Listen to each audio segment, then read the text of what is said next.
श्री देवी भागवत पुराण अध्याय 2. वसुदेवाची कृष्णाशी पुनर्भेट. ऋषींनी महामुनी श्री सूत यांना विचारले की प्रसेन हा कोण होता की ज्याच्या शोधासाठी कृष्णाला स्वतः जावे लागले, आणि वसुदेवाची व कृष्णाची पुनर्भेट कशी झाली, तसेच वसुदेवाने कोणाकडून व कोणत्या विधीने देवी भागवत ऐकले ती कथा आम्हाला ऐकवावी. तेव्हा सूत सांगू लागले, द्वारकेमध्ये सत्राजित नावाचा एक भोजवंशातील सूर्योपासक राहत असे. त्याच्या भक्तीने प्रसन्न होऊन सूर्याने त्याला आपल्या लोकात नेऊन फिरून आणले आणि एक तेजस्वी असा सेवंतक नावाचा मणी दिला. तो मणी गळ्यात घालून सत्राजिताने जेव्हा द्वारकेमध्ये प्रवेश केला तेव्हा त्याच्या तेजाने दिपून गेलेले नागरिक राजसभेत जाऊन कृष्णाला सांगू लागले की कृष्ण दर्शनासाठी स्वतः सूर्यदेव येत आहे. तेव्हा हास्य करून कृष्ण म्हणाले, अहो अल्पबुद्धी लोक हो, तो सूर्य नव्हे तर सूर्याने दिलेला तेजस्वी असा समंतक मणी गळ्यात बांधून सत्राजित येत आहे. नंतर त्या सत्राजिताने ब्राह्मणांना बोलावून स्वस्ती वाचनपूर्वक आपल्या घरात प्रवेश केला. ज्या घरात हा मणी असेल तिथे केव्हाही दुष्काळ अगर रोगराई यांचा उद्भव होत नाही. शिवाय हा मणी दररोज 8 भार सोने देतो. एके दिवशी सत्राजिताचा भाऊ प्रसेन तो मणी गळ्यात बांधून व घोड्यावर बसून शिकार करण्यासाठी वनात गेला. तिथे एका सिंहाशी त्याचा सामना झाला व त्यात त्या सिंहाने घोड्यासह त्याला मारले आणि तो मणी काढून घेतला. त्या सिंहाची गाठ पुढे अस्वलाधीश जांबुवंताशी पडली. तेव्हा जांबुवंताने त्या सिंहाला मारून तो मणी हस्तगत केला व आपल्या गुहेत गेला आणि त्याने तो मणी आपल्या मुलाला खेळण्यासाठी दिला. तिकडे द्वारकेमध्ये प्रसेन न परतल्यामुळे सत्राजित फार दुःखी झाला आणि म्हणू लागला की कुणा दुष्टाने मण्याच्या लोभाने माझ्या भावाला मारले की काय. काही दिवसांनी लोकांमध्ये अशी कुजबूज होऊ लागली की मण्याच्या लोभाने कृष्णानेच प्रसेनाला मारला असावं. ही वार्ता कृष्णाच्याही कानी आली. तेव्हा आपल्यावर विनाकारण आलेला आळ नष्ट होऊन खरी गोष्ट समोर यावी म्हणून त्याने काही लोकांना सोबत घेतली व तो मण्याच्या शोधासाठी बाहेर पडला. जेव्हा ते वनात पोचले तेव्हा प्रसेनाचा मृतदेह सर्वांनी पाहिला आणि रक्ताच्या सांडलेल्या डागांच्या अनुरोधाने ते पुढे चालले. तेव्हा एका गुहेच्या दारात त्यांना मेलेला सिंह दिसला. कृष्णाने लोकांना तिथेच थांबावयास सांगितले व तो एकटाच त्या गुहेत गेला. तेव्हा जांबुवंताच्या मुलाच्या हातात तो मणी पाहून कृष्ण मणी घेण्यासाठी पुढे सरसावला. त्याला पाहताच मुलाला सांभाळणारी दाई किंचाळली. तो आवाज ऐकता जांबुवंत तिथे आला व त्या दोघांमध्ये युद्ध सुरू झाले.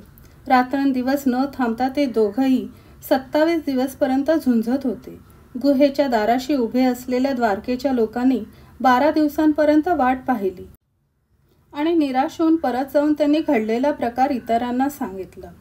तेव्हा सर्वजण दुःखाने सत्राजिताला दोष देऊ लागले. एकाएकी तिथे नारद मुनी प्रकट झाले. त्यांना पाहताच वसुदेवाने त्यांची पूजा केली. वसुदेवाला विमनस्क अवस्थेत पाहून नारद मुनींनी विचारणा केली. तेव्हा वसुदेवाने घडलेला सर्व प्रकार नारद मुनींना सांगितला. त्यावर नारदांनी त्याला अंबिकेची आराधना करण्यास सांगितले. ते पुढे म्हणाले की अत्यंत थोडक्यात मी तुला तिची माहिती सांगतो, कारण तिचे यथातथ्य वर्णन करणे कुणालाही शक्य नाही. ती नित्य आणि सच्चिदानंद रूपिणी आहे. तिचीच आराधना करून ब्रह्मदेव सृष्टी निर्माण करतो. ती सर्व जग व्यापून सुद्धा पुन्हा सर्वांच्या पलीकडे आहे. तिची स्तुती केल्यामुळे ब्रह्मा मधुकैटभाच्या भीतीपासून मुक्त झाला. विष्णू सृष्टीचे पालन करतो, ते तिच्याच कृपेमुळे, आणि रुद्रसुद्धा संहार करतो, तो तिच्याच कृपेमुळे. संसाराचे बंधन आणि त्यापासून सुटका या दोन्ही गोष्टी तिच्याच हातात आहे. तीच परमविद्या आणि सर्व सत्ता धारिणी आहे. हे समजून घेऊन तू सुद्धा नवरात्रीमध्ये 9 दिवसांचे देवी पूजेचे अनुष्ठान कर आणि देवी भागवत ऐक, म्हणजे लवकरच तुझी व कृष्णाची पुनर्भेट होईल.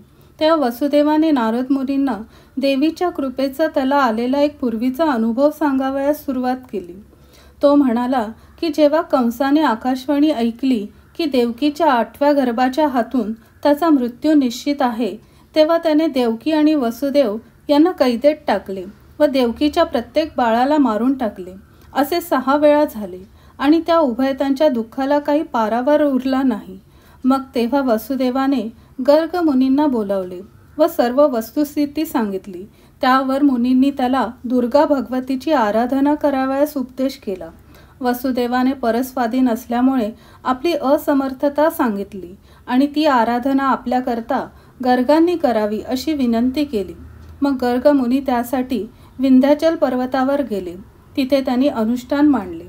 अनुष्ठाच्या समाप्तीच्या वेळी आकाशवाणी झाली की मी संतुष्ट आहे. माझ्याच प्रेरणेने नारायण स्वतः देवकीच्या पोटी अंशावतार घेतील.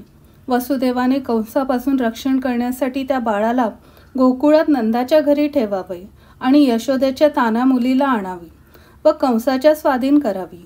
मग ती मुलगी त्याच्या हातून निसटून विंध्याचल पर्वतावर जाऊन राहील. हा सर्व वृत्तांत व देवीचे वरदान गर्गाचार्यामुळे कळल्यामुळे त्यावेळची मोठी भीती नष्ट झाली. मग वसुदेवाने नारद मुनींना देवी भागवत ऐकवण्याची विनंती केली. त्याप्रमाणे त्वरित शुभ मुहूर्तावर कथेला व अनुष्ठानाला प्रारंभ झाला.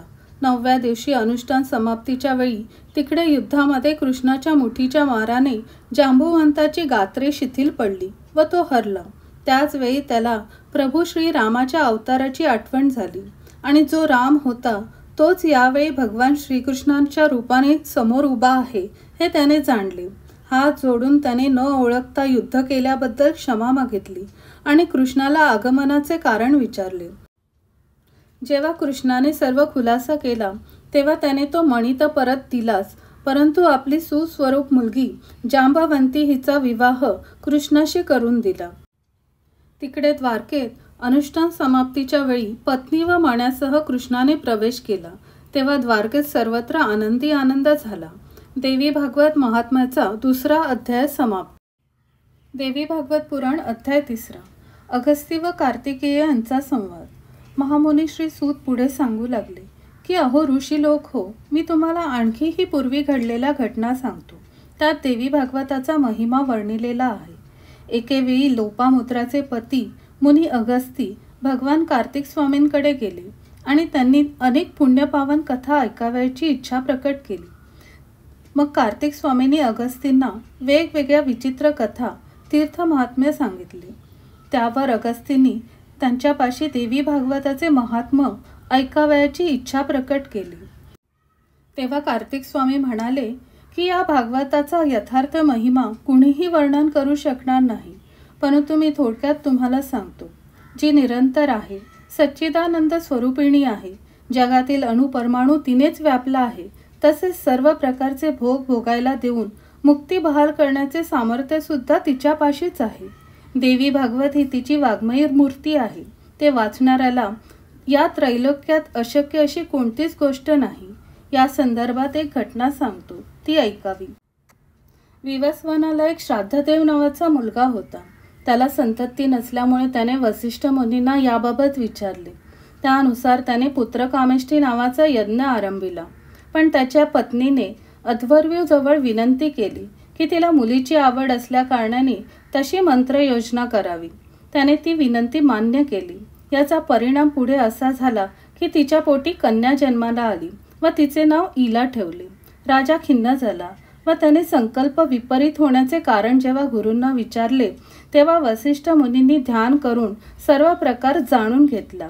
वसिष्ठांनी ईश्वराकडे प्रार्थना केली व मुनींचे तपसामर्थ्य आणि ईश्वर कृपा यामुळे इला सर्वांदेखत पुरुष झाली आणि तिचे पुन्हा शास्त्रोक्त संस्कार करून सुद्युम्न असे त्या मुलाचे नाव ठेवले. तो तरुण झाल्यावर घोड्यावर बसून वनात शिकारीसाठी गेला असता हिंडत हिंडत हिमालयामधील तराईच्या प्रदेशात गेला. ते स्थान शिवपार्वतीद्वारा शापित असल्यामुळे प्रवेश करता क्षणीच तो आणि त्याचे सहकारी आणि घोडे हे सर्व स्त्रीरूप झाले. यावर अगस्तींनी शापाची पार्श्वभूमी विचारली. तेव्हा कार्तिक स्वामी म्हणाले की पूर्वी एकदा त्या एकांत जागी शिव व पार्वती काम क्रीडेमध्ये मग्न असताना शिवदर्शनाच्या हेतूने काही मुनी शोध घेत घेत तिथे आले. तेव्हा सतीला फार लाज वाटली. मुनी तर तात्काळ मागे फिरले आणि वैकुंठाकडे गेले. परंतु एकांताचा भंग झाल्या कारणाने शंकराने त्या स्थानाला असा शाप दिला की जो पुरुष तिथे पाय ठेवील तो स्त्रीरूप होईल. नंतर तो स्त्रीरूपी सुद्युम्न त्याच वनामध्ये राहू लागला. फिरत असताना एके दिवशी ती चंद्राचा पुत्र भूत याच्या आश्रमाजवळ आली. तेव्हा तिचे अप्रतिम सौंदर्य पाहून भूत तिच्यावर भुललं व तीही त्याच्या आश्रमात राहिली. पुढे कालांतराने तिला पुरुरवा या नावाचा एक मुलगाही झाला आणि आणखी काही काळ निघून गेल्यावर अचानक तिला आपला पूर्ववृत्तांत आठवला. मग ती वसिष्ठ ऋषींकडे गेली व आपणास पुन्हा पुरुषत्व प्राप्त करून देण्याबद्दल विनवले. वसिष्ठ कैलासावर गेले व त्यांनी शिवशंकराची पूजा करून दिव्य स्तोत्राने प्रार्थना केली. प्रसन्न झालेल्या शंकराने वर मागण्यास सांगितले. तेव्हा वसिष्ठांनी इलेला पुरुषत्व देण्याची विनंती केली. शंकर म्हणाले की तो 1 महिनाभर पुरुष व 1 महिनाभर स्त्री होईल. हा वरप्रसाद मिळाल्यावर वसिष्ठ देवीपाशी गेले आणि त्यांनी तिची पूजा करून स्तुती केली.